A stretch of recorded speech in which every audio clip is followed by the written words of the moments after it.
What can we do? What are some of the keys that we can begin to use to motivate ourselves when our batteries run low? Because I don't care who you are, I don't care what you do, at some time you are going to get tired. At some time you're going to get in a rut. Seem like nothing you do works out right. And sometimes it just seems like you just don't have the wherewithal or the will to do anything. That sometimes you act like you're punch drunk. You're just wading through life, just doing time day in and day out, looking at non-discriminatory television, anything that's on, just looking. And depressed, feeling powerless, feeling useless, and bored. What do you do? How do you get yourself out of a rut? How do you, when you know you can do more than what you've been doing and you're not doing it and you're discontent with where you are, you get angry at yourself. How do you get out of that rut? How do you motivate yourself? One of the things that we must do is that we must be involved in working on achieving self-mastery. You must work on yourself continuously. Never be satisfied with yourself. Always know that as you invest the effort and time on you, that's the greatest ability that human beings have above animals. See, a dog can't be anything but a dog. Tree can't be anything but a tree. Human being, you've got unlimited potential. You can put effort on you, and by concentrating on you and developing you, you can transform your life wherever you are right now. So you want to work on yourself. You want to read books that inspire you and motivate you. You want to listen to tapes over and over and over again. And I suggest that you listen to tapes when you first get up in the morning. You want to control the spirit of your day. When you first wake up in the morning, your mind is operating at 10.5 wave cycles per second. That's when the subconscious mind is most impressionable. Whatever you hear in the first 20 minutes when you wake up, that will affect the spirit of your day. When you listen to tapes, listen with relaxed belief. Believing that this can happen for you. And by listening to them, listen to them over and over and over again, and you will get a breakthrough. You can listen to the same tape for months, and all of a sudden you hear something you never heard before. It have a special meaning for you. Or read the same book over again, and you find some special insight. You said, I can't believe I didn't see that the first time. So you want to be involved in developing yourself. Most people won't do that. Most people won't take that kind of effort and invest that kind of energy in themselves because they will fall prey to that conversation within. Oh, don't do that. You don't have time. You're too busy. You're too caught up in the rat race.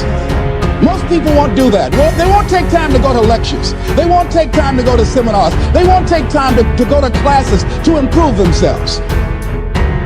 And as you continue to work on yourself, you will begin to expand your vision of yourself. You begin to work towards self-mastery, and you will begin to see it reflect itself in all the dimensions of your life, your mental life, your physical life, your social life, in your relationships, your monetary life. So concentrate on developing yourself, because if you don't, I guarantee you that you will make a settlement, and most people have, and most of us already have. What kind of settlement have you made with your life? You know, when we make settlements, out-of-court settlements, you've heard them? That means that you decided to take something less than what you originally wanted to get had you gone into court. And the reason that you settled outside of court is because you didn't believe that you can get it. So you made an out-of-court settlement. Many of us are making in-life settlement. We're settling for less than what we actually deserve. We don't feel good about it, but we make it work in our minds. We'll come up with some kind of excuse to make it all right. What kind of settlement have you made with your life? Many of us settle for less than what we want out of relationships because we don't have the courage to change them.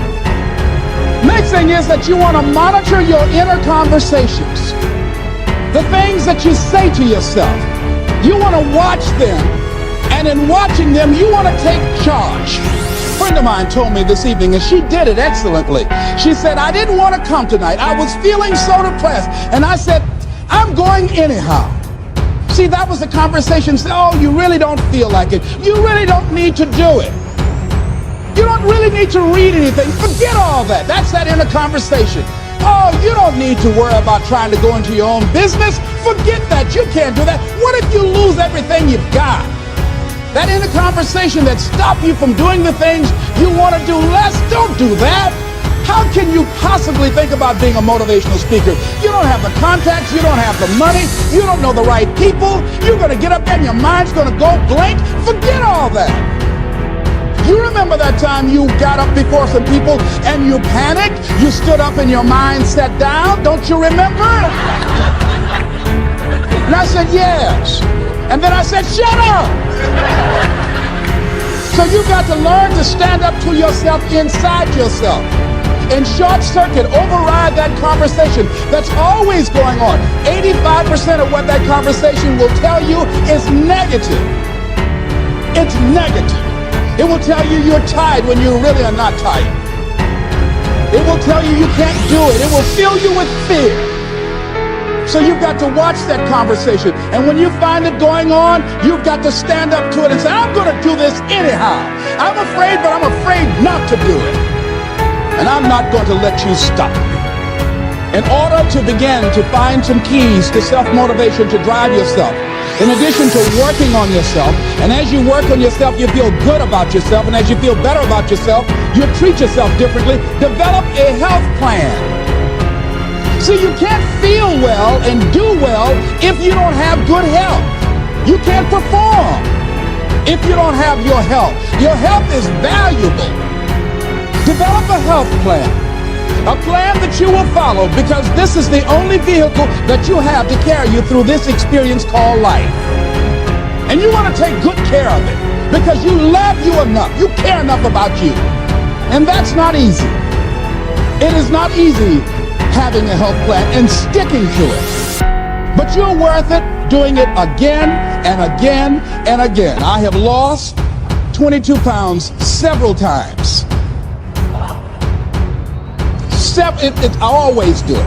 I love potato chips. People who know me know I love M&M peanuts. I love peanut butter and jelly sandwiches. I love my mother's sweet potato pie. I love this. It's not always on my health plan, but I put it on there sometimes. I said life is too short to go without sweet potato pie. If I go tonight, I want you to slip a slice of sweet potato pie in my casket. And watch the smile on my face.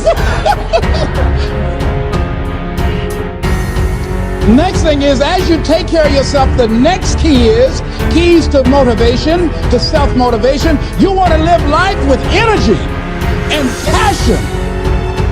You want to make a conscious effort to be lively. See, in life, you either saying hello or goodbye. You either on the way or in the way. Leave dead people alone. Some folks just walking around looking, saying, how you doing, honey? Stay away from these people. Just go away from them. It affects you. The biggest challenge that you will have in life is you. There's an old African proverb that says, if there's no enemy within, the enemy outside can do us no harm. The next thing that is a key to self-motivation is that you've got to ask yourself, what do I want out of life? What do you want out of life? What do you want out of a job? What do you want out of a career? What do you want out of a relationship? What do you want? What gives you your life? How will you know when you got it? What will make you happy? You need to know. You need to start asking yourself some questions. What do I really, really, truly want? You need to be exact about that.